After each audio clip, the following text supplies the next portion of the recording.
কি রে রোকেয়া রে, তোরা তো আবার ফোন দিলাম, কোনে রে তুই? আমি তো ঘরে বসেই টিকটক ভিডিও করতেছি।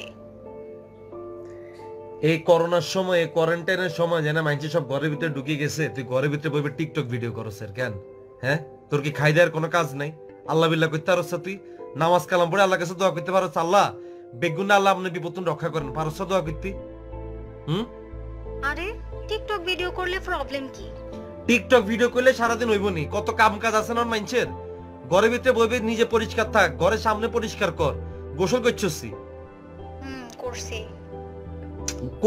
কইছে এটা করলে হইব না, তো তোরে ভালোভাবে গোসল করতে হইব, পায়ে পরিষ্কার থাকতে হইব, সাবান দিতে পর হাত দিতে হইব, সাবান না থাকলে হ্যান্ড ওয়াশ দিতে হইব, হ্যান্ড ওয়াশ না থাকলে কাপড়ে সাবান দিয়ে দিতে হইব। প্রিয় বন্ধুরা, সবাই কেমন আছেন? আমি মালয়েশিয়া থেকে বলতেছি।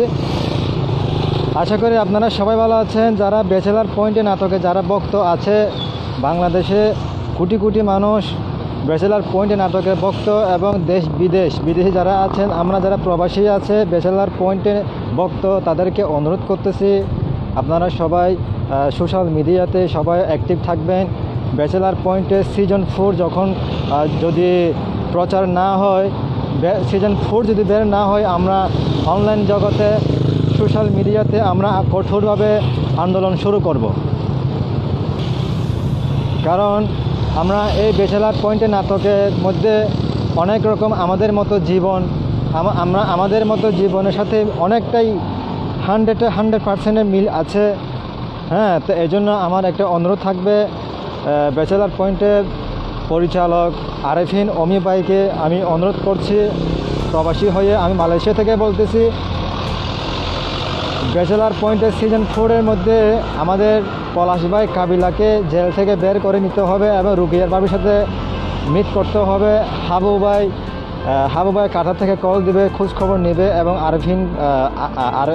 আরফিন ভাই এবং নেহাল ভাই তারা সবাই একসাথে আসবে, সবার সাথে দেখা হবে, এবং পাশা ভাই আবার অ্যাকশন শুরু করবে, এবং এবং জেলের ভিতরে কি বলবো, ওই যে বোরহান ভাই, যেটা কাবিলার ভাই হাবু ভাই টাকা মাইরে দিয়েছে, ওই যে খিচুড়ি খাওয়াইয়া, বিরিয়ানি খাওয়াইয়া, পোলাও খাওয়াইয়া টাকা পয়সাগুলো গুম করে দিছে। এই দৃশ্যগুলো মানে বোরহান ভাইয়ের সাথে বোরহান ভাইয়ের সাথে এই যে কাবিলা, তার দ্বন্দ্ব, একটু জগজত্তি, এইরকম একটা দৃশ্য আমরা আশা করতেছি। আর একটা হচ্ছে প্রিয় বন্ধুরা, পাশা ভাই আবার যখন শুরু করবে হে করে, তখন আমরা আবার খুশি হব। নাটকের পরিচালক আরফিন অমি ভাইকে আমরা অনুরোধ করতেছি, সবাই আপনারা সিজন 4টা যেন যত দ্রুতভাবে শীঘ্রই এই ঈদের মধ্যে আপনারা বের করুন। কারণ আমরা ব্যাচেলার পয়েন্টের মধ্যে আমরা অনেক ভক্ত হয়ে গেছি, আমাদের আবেগ হয়ে গেছে ব্যাচেলার পয়েন্টের নাটক। আমি একজন পাগলের ভক্ত। হ্যাঁ, আমি সারাদিন কাজ করার পরে রাত্রে এসে বাসায় খালি ফেসবুক ঘাটাঘাটি করে ব্যাচেলার পয়েন্টের নাটকের জন্য সপ্তাহ আমি অপেক্ষা করে থাকি। ইউটিউবে, ফেসবুকে তার দিন আমি এরকম দেখে থাকি, কাজ কাম ছেড়ে আমি নাটকটা দেখেই থাকি। তো এই জন্য আমাদের আবেগটা হচ্ছে ব্যাচেলার পয়েন্টের নাটক। খুব সুন্দর একটা দৃশ্য আমাদের সাথে মিল আছে।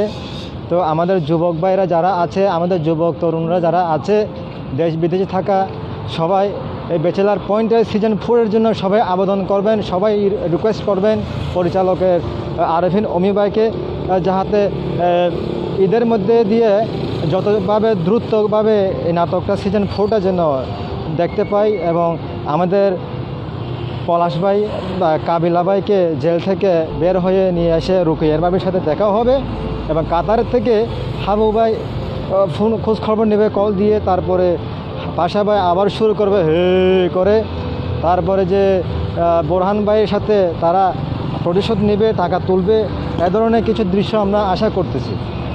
তো সুতরাং প্রিয় বন্ধুরা, আপনারা সবাই আমার ভিডিওটাকে শেয়ার করে দিবেন। যদি আপনারা ব্যাচেলার পয়েন্টে নাটকের ভক্ত যদি হয়ে থাকেন, সবাই আপনারা আমার ভিডিওটা শেয়ার করে দিবেন। আর পারলে আপনারাও অনলাইনে এভাবে ভিডিও রেকর্ড করে আপনারা পোস্ট করেন ফেসবুকে, ঠিক আছে? তো সবাইকে ধন্যবাদ, এই আশা রইল। ব্যাচেলার পয়েন্টে যারা অভিনয় করে সবার কাছে আমার অনুরোধ থাকবে, আপনারা যত দ্রুতভাবে যত রকম দ্রুত পাবে আপনারা ব্যাচেলার পয়েন্টের সিজন 4টা যেন এই ঈদের মধ্যে তাড়াতাড়ি করে আমাদেরকে দেখাতে হবে। যদি না দেখান তাহলে আমরা আসলে ভাই আমরা আবেগের মানুষ, আমরা আন্দোলন করব। অনলাইন মিডিয়ার মাধ্যমে, সোশ্যাল মিডিয়ার মাধ্যমে আমরা আন্দোলন শুরু করব ভাই। তো বন্ধুরা সবাই ভালো থাকবেন, সুস্থ থাকবেন এই কামনা আমি মালয়েশিয়া থেকে বলতেছি।